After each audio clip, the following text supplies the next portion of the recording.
Although the term artificial intelligence is a recent one, its history is anchored in the long-standing idea that, one day, machines will help us with our thinking, or even do it for us. Records of machines that carry out intellectual, cognitive, or mental tasks, that is, tasks that require some form of thinking, date back to ancient times.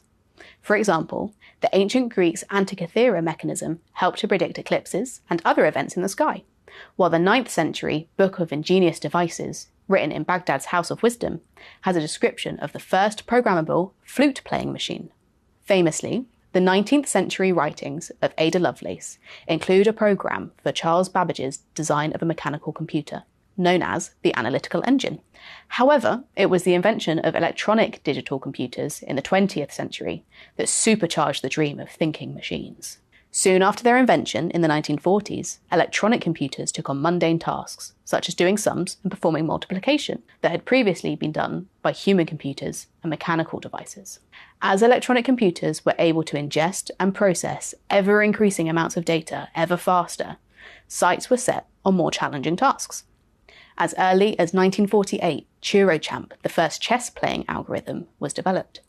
Soon after, one of its creators, the British computer science and AI pioneer Alan Turing, published his 1950 landmark paper entitled Computing Machinery and Intelligence.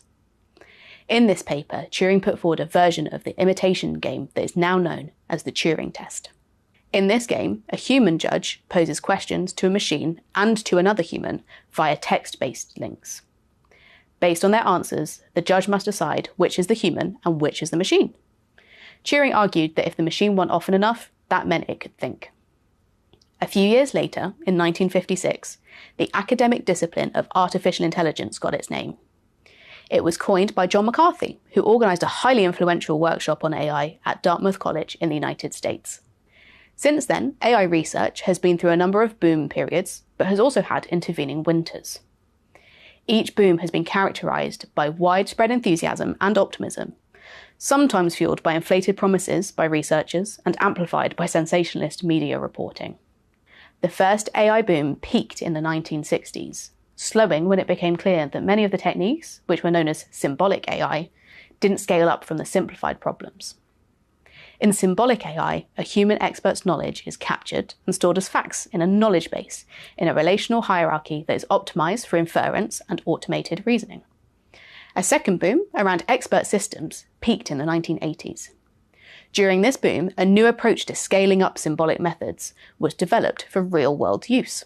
However, building and maintaining these expert systems turned out to be very challenging and expensive.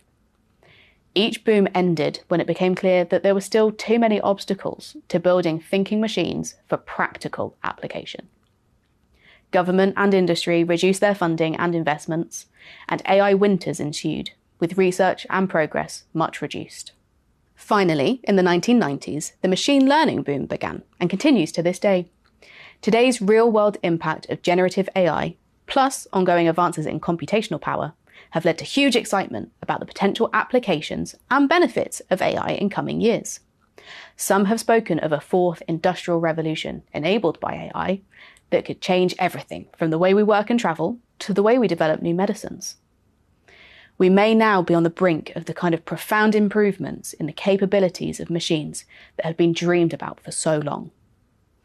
Understandably, the growing impact of AI on society is leading to closer scrutiny by politicians and the public, and the ethics of AI will be a significant consideration throughout this course.